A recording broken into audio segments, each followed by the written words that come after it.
Bonjour et bienvenue au podcast avec un E. Aujourd'hui, Caroline et moi-même, Wafa, recevons Diana Bellis, une romancière animée par une passion sans limite. Elle décrit pour différentes tranches d'âge en vue de sensibiliser ces jeunes sur la problématique des agressions sexuelles. De plus de sa belle plume, Diana Bellis est une véritable touche-à-tout. Elle a complété des études universitaires dans divers domaines tels que la criminologie, la psychologie et l'intervention psychoéducative. Elle a trouvé un intérêt plus particulier pour l'exploitation sexuelle chez les jeunes filles et ce dont nous allons aborder aujourd'hui. Donc sans trop tarder, je vous souhaite une très bonne écoute. C'est que être femme, ce n'est pas une donnée naturelle. C'est le résultat d'une histoire. Pas mal de femmes ont envie de dire, oui, on peut avoir du plaisir dans la vie, dans le respect de l'intégrité de nos corps. Protégeons, aidons, écoutons, respectons les survivantes. C'est la culture du viol.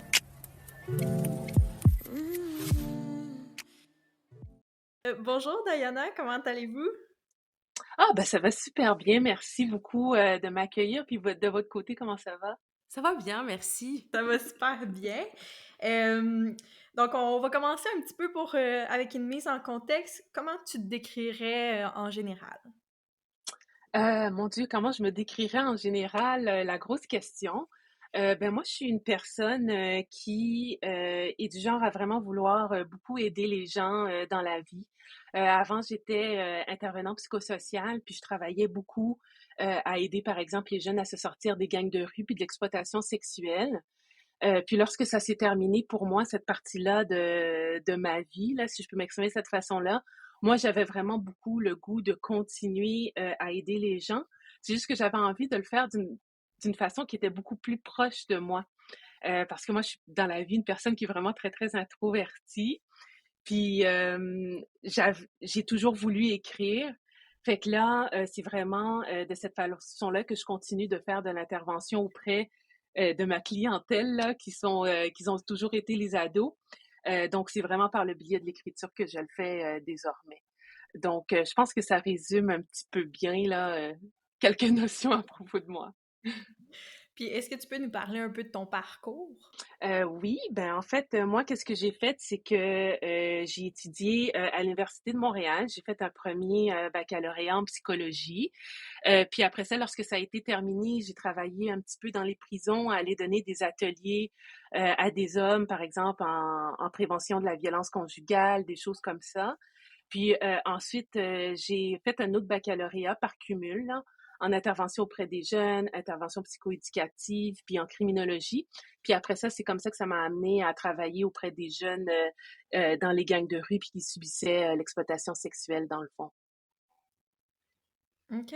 Fait que c'est un beau parcours. Est-ce que parmi les études que tu as faites, il y en a un qui t'a le plus intéressé? J'ai vraiment beaucoup aimé tout ce qui a été de mon parcours scolaire, là, même si, tu sais, moi, j'ai pas de problème à le dire, là, que j'ai jamais été la meilleure élève à l'école. Que ce soit de mon parcours au primaire, au secondaire, puis ça, je trouvais important de le mentionner. Là, je le mentionne souvent aux jeunes que je rencontre là, dans les ateliers, que tu sais, quand tu travailles fort, là, tu es capable d'arriver à quelque chose, puis quand tu te mets un but, puis tu te donnes les outils pour être en mesure d'y arriver, que c'est réalisable. Mais la psychologie et tout, c'était, puis l'être humain en général, c'était vraiment quelque chose de très, très nécessaire pour moi de le traiter, si je peux m'exprimer comme ça. Fait que j'ai vraiment aimé toutes mes études, même si ça n'a pas été toujours facile. Les données relatives à l'exploitation sexuelle sont équivoques. Puis malheureusement, chaque jour, on voit des nombres qui vont s'accumuler, des jeunes filles qui vont intégrer des gangs ou qui vont intégrer de l'exploitation sexuelle. Est-ce que vous pouvez nous parler, c'est quoi les phases qui vont mener ces jeunes filles d'intégrer ce cercle vicieux, si on peut dire? Ouais, qu'est-ce qu'on se rencontre malheureusement là, c'est que aussi en plus l'exploitation sexuelle là, ça se fait beaucoup là maintenant par les réseaux sociaux là, avec l'avènement des réseaux sociaux, malheureusement encore plus facile là d'exploiter sexuellement des jeunes filles puis des garçons aussi. Ça c'est important de le mentionner. Et puis tu sais avant ça se faisait beaucoup le recrutement comme par exemple par le biais par exemple on se tenait devant les écoles, on se tient devant les centres jeunesse, c'est par le biais de jeunes qui sont en fugue, par exemple. C'est encore une réalité. C'est juste que maintenant, on a d'autres avenues là, pour être en mesure de faire du recrutement. Et puis, la façon vraiment que ça va se passer, puis c'est ça qui est vraiment sournois, c'est qu'au départ, les jeunes, ils vont avoir vraiment l'impression qu'ils sont tout simplement en train de bâtir une relation amoureuse avec quelqu'un, qui sont en train de découvrir quelqu'un, puis que ça se passe vraiment bien et tout, que cette personne-là répond vraiment à tous les besoins qu'ils ont dans cette vie-là, comme par exemple avoir de l'attention, parce que par exemple papa et maman sont pas capables d'en donner parce que ils sont toujours en train de travailler, parce qu'ils doivent rejoindre les deux bouts et tout. Donc toutes les cas de figure qu'on peut se donner dans le fond.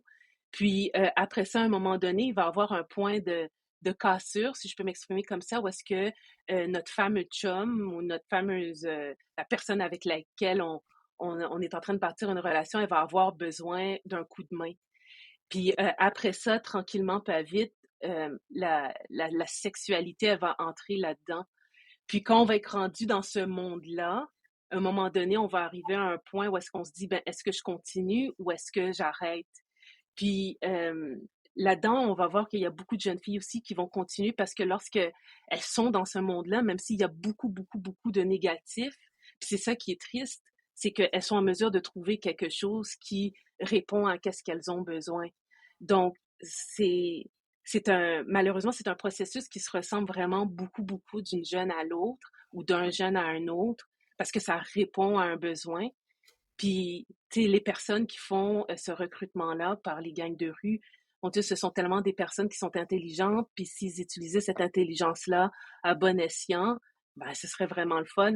Et en même temps, ils utilisent d'autres moyens, là aussi, eux aussi de leur côté, là, pour être en mesure de répondre aux besoins qu'ils ont eux aussi. Donc voilà, une longue, longue réponse là. Ça fait pas mal écho à votre livre Filles à vendre. Donc, je ne sais pas si ce livre-là, est-ce que vous vous êtes inspiré d'une femme qui a subi ces phases ou bien vous êtes comme allé tirer un peu de chaque personne puis pour former l'histoire Mhm. de Filles à vendre? L'histoire de Leïla dans Filles à vendre, effectivement, je me suis beaucoup inspirée des jeunes, des témoignages des jeunes que j'ai rencontrés, des jeunes qui m'ont donné vraiment des leurs témoignages là de façon spontanée, de façon ouverte, puis avec tellement de confiance aussi. Puis, tu sais, je pouvais pas nécessairement utiliser qu'est-ce que elles ou ils avaient vécu dans ce moment-là. Par contre, je m'en suis définitivement inspirée pour écrire Filles à vendre. Mm.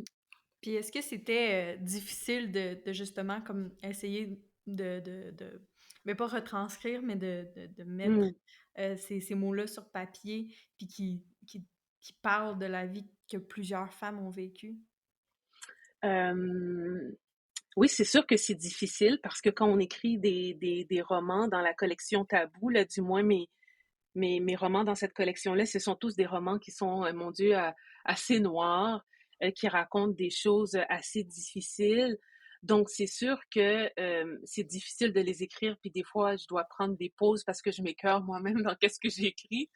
Puis en même temps, on dirait que c'est comme un peu cathartique. J'ai besoin de sortir ces images-là de ma tête, puis de les avoir mis sur papier, ça fait vraiment, ça fait du bien, dans le fond. OK, fait que c'est en quelque sorte libérateur un peu de mettre ça par écrit, puis est-ce que ça l'amène aussi le fait de comme parler de ce que les gens vivent en silence, mais sorti dans des livres, tu sais, pour le grand public? Oui, définitivement. C'est vraiment, c'est tout à fait ça le but. Puis, tu sais, quand Fille à vendre est sorti, c'était en 2013. Puis, tu sais, il y avait beaucoup de gens qui, quand par exemple j'étais au Salon du Livre, tu sais, moi je suis une personne qui est d'origine haïtienne, je suis née au Québec, mais quand les gens venaient me rencontrer puis ils me disaient, ah, tu sais, c'est des affaires qui se passent dans votre pays, hein? Puis là, j'étais comme, non, c'est des affaires qui se passent dans votre cours à vous aussi. C'est une réalité qui est très, très malheureusement montréalaise, qui est très, très québécoise. Donc, oui, c'était définitivement ça le but de parler de qu'est-ce qui se passait puis qu'on le voyait pas à l'époque. Euh, Puis d'ailleurs, le fait d'en avoir parlé en 2013, là, je me suis fait vraiment beaucoup taper sur la tête, là, le genre de message tu devrais avoir honte, puis tout ça. Puis là, quelques années plus tard, il y a fugueuse qui est arrivée à la télé et tout, puis là, tout d'un coup, hop, ça passait. Mais oui, c'était définitivement donner une voix à ceux qu'on n'était pas, qui n'avaient pas une, dans le fond. Oui, puis si je me trompe pas, Filles à vendre, c'était votre tout premier livre. Est-ce que c'est bien vrai? Oui, effectivement, c'était mon Oui. premier roman. OK.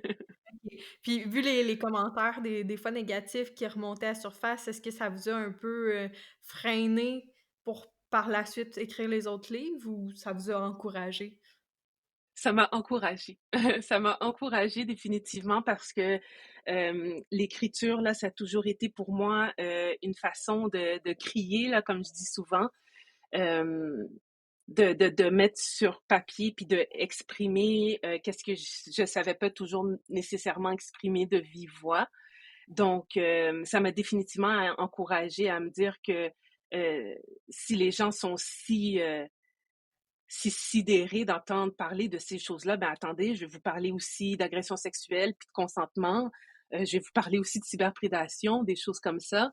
Donc, c'est vraiment de mettre la réalité sur la place publique parce que ça, ce sont le genre de choses que malheureusement on parle pas assez à nos jeunes. Puis ils le vivent, ils les vivent ces situations-là, puis il faut pas les prendre pour des cons non plus. Il faut qu'on leur en parle avec les vrais mots, avec la vraie de vraie réalité. Donc, ça m'a définitivement encouragée. Les livres dans la collection Tabou, là, ils regroupent toutes, ils parlent tous d'agressions sexuelles ou presque. Est-ce que, parce que c'est Mm. les agressions sont assez explicites, est-ce que c'était difficile ces moments-là, surtout à comme écrire, à mettre sur papier? Oui, définitivement. Ça, c'était des moments les plus difficiles à mettre sur papier. Euh, Parce que, tu sais, il faut que tu te les imagines, ces moments-là. Puis, tu sais, quand j'écris, j'essaie le plus possible de faire en sorte que ça ait l'air authentique, qu'on a l'impression de se mettre à la place du personnage, la difficulté que ce personnage-là a vécu et tout. Donc, de le coucher sur papier, c'était définitivement une expérience, disons. Oui. Est-ce que ça prenait comme des pauses, des fois, d'écriture pour aller se recentrer sur le bien-être, dans le fond?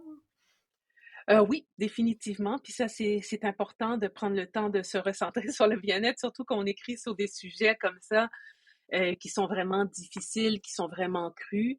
Puis tu sais, surtout comme par exemple sur le livre sur l'agression sexuelle, tu sais, en tant que mère d'un garçon puis d'une fille, je me disais que tu sais, mon garçon ou ma fille peut se retrouver dans le rôle d'agresseur ou d'agressé et tout, puis on dirait que de les imaginer dans cette situation-là, on dirait que c'est encore plus douloureux.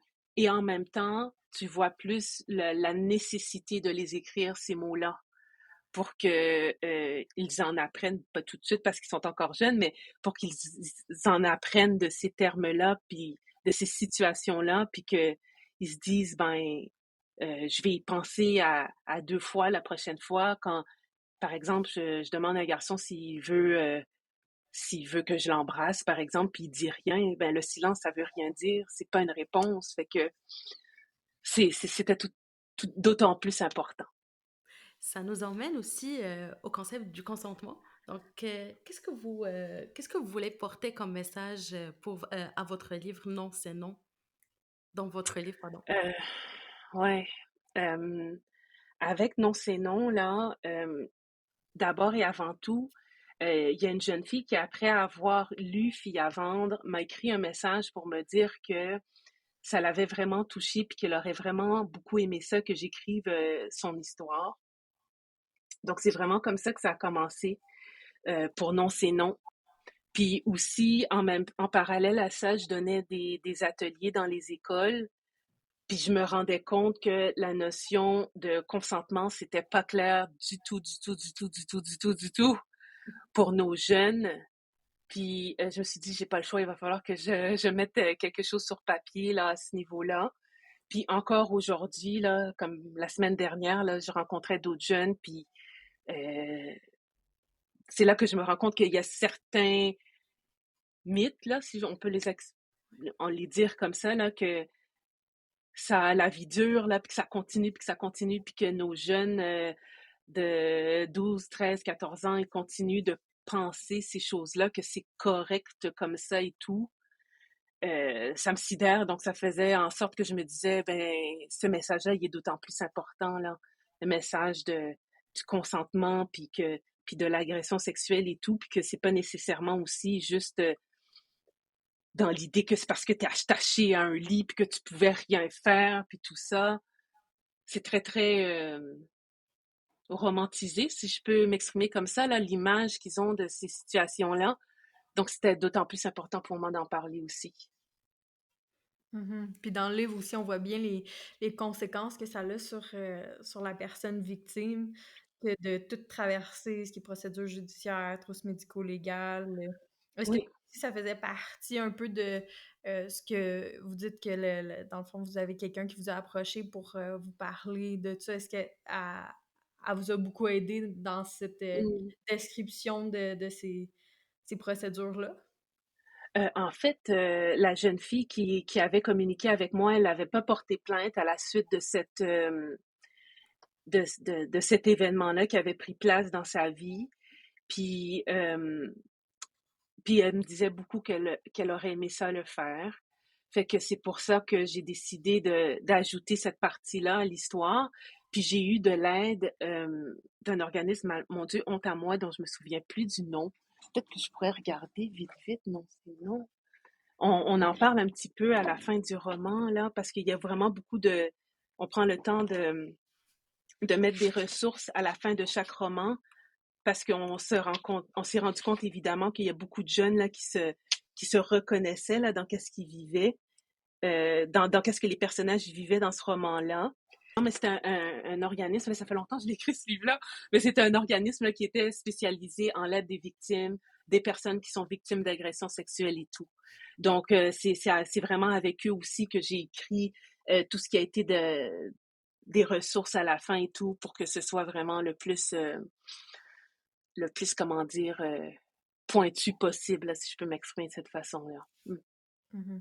Puis vous avez parlé tantôt aussi que vous alliez dans les écoles secondaires, c'est ça? Secondaire puis primaire aussi, oui. OK, vous faites des formations là-bas?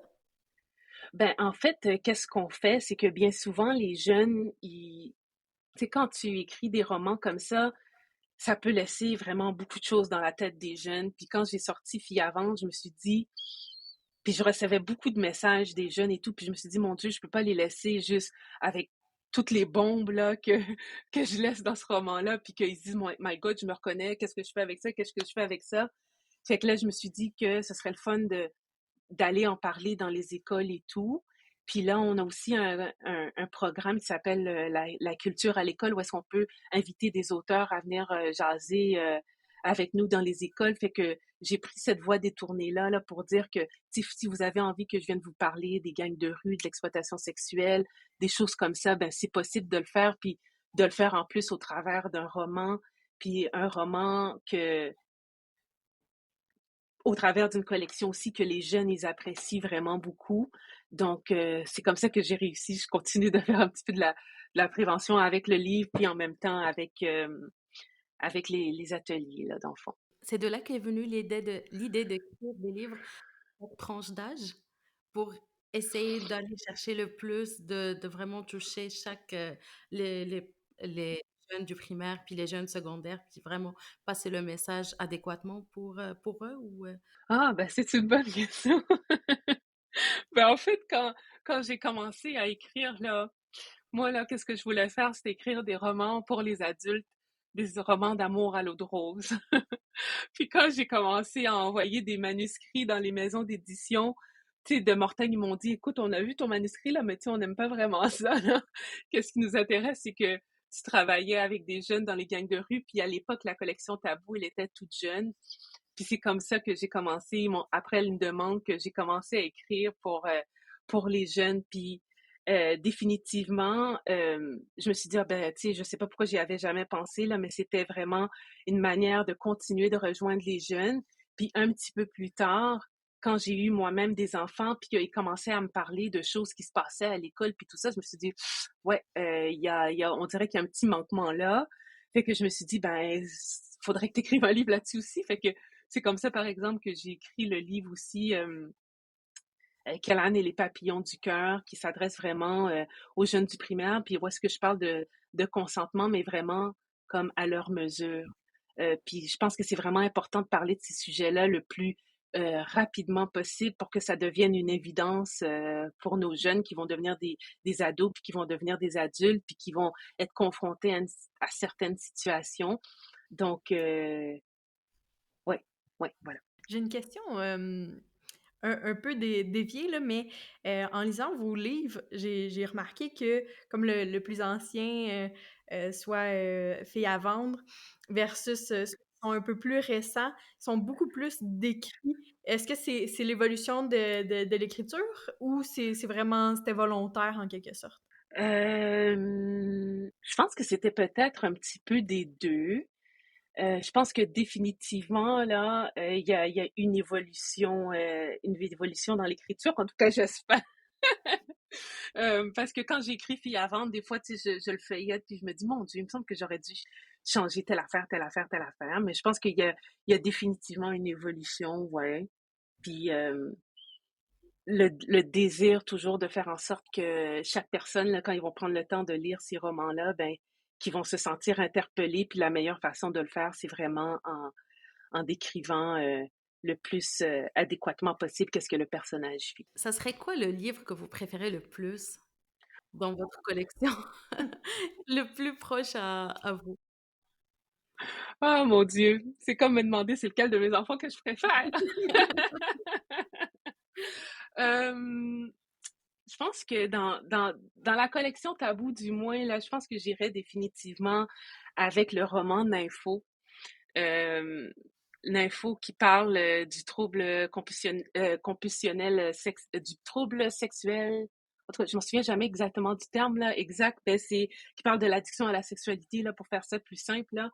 Puis qu'est-ce que j'aime beaucoup avec ce roman-là aussi, c'est que on présente un personnage qui est issu de la diversité. Puis ça, malheureusement, je pense que c'est quelque chose qui manquait cruellement à la collection Tabou là en ces 10 années d'existence. Puis c'est pas parce que j'avais pas essayé avant, mais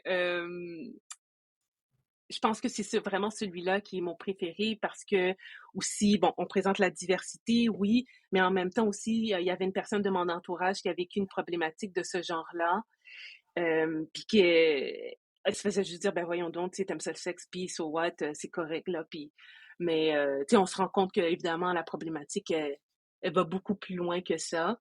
Fait que je pense que même si j'aime beaucoup Fille à vendre là parce que c'est mon premier et tout là, mais je pense qu'en ce moment là, je dirais celui-là neuf de la collection Tabou. Puis est-ce que tu voudrais me parler un peu plus de la problématique? Oui, en fait, cette problématique-là, tu sais, dans la vie de tous les jours, je me suis beaucoup rendu compte encore en rencontrant des jeunes, comme par exemple, qui vont se permettre de dire ou de s'apposer eux-mêmes une étiquette. Ah, tu sais, moi, je suis une info, j'aime ça. Tu sais, je sais que c'est plus nécessairement le terme, là, maintenant. Ils utilisent probablement d'autres terminologies, là. Mais, tu sais, ils se disaient, tu sais, moi, j'aime ça le sexe tout le temps, puis tout ça, puis je suis une info, puis, tu sais, il y a aucune problématique à aimer avoir des relations sexuelles et tout, en autant, entre guillemets, que ce soit fait dans les règles de l'art et tout. Il y a pas de problématique là. Euh, le moment où est-ce que la sexualité, euh, elle va être décrite comme étant une addiction, c'est comme par exemple qu'on va l'utiliser dans toutes les situations, par exemple, qui nous causent du stress, puis qu'on veut être en mesure de se débarrasser de ce stress-là pour le décrire vraiment très, très grossièrement, là. Comme par exemple, problématique avec les parents, problématique avec à l'école, avec les amis, peu importe. Puis au bout du compte, c'est le fameux plaisir qui est recherché là avec cette sexualité-là. Le plaisir, il va être quasi absent. Donc c'est la sexualité qui est utilisée constamment pour être en mesure de pallier à. Donc c'est vraiment ça que je prends le temps de décrire dans ce roman-là. Puis aussi, en même temps, j'en ai profité pour parler un petit peu de pornographie avec un personnage masculin parce que les jeunes, ils consomment énormément de pornographie. Puis qu'est-ce qui est plate là-dedans, c'est que ça leur montre pas nécessairement la réalité. Donc, ils regardent ça, puis là, ils se disent, bon, ben voici comment ça va se passer une fois que je vais sur le terrain, là, avec un garçon ou avec une fille. Puis là, ils se rendent compte, wow, c'est pas ça du tout la réalité. Fait que ça aussi, je prends le temps de glisser un petit mot aussi par rapport à ça Voilà. Si vous devriez écrire un livre demain, ce serait quoi votre sujet? Si je devais écrire un livre demain, si je devais écrire un livre demain, là, par exemple, dans la collection Tabou, encore une fois, euh, ce serait probablement sur les jeunes qui vont en centre jeunesse.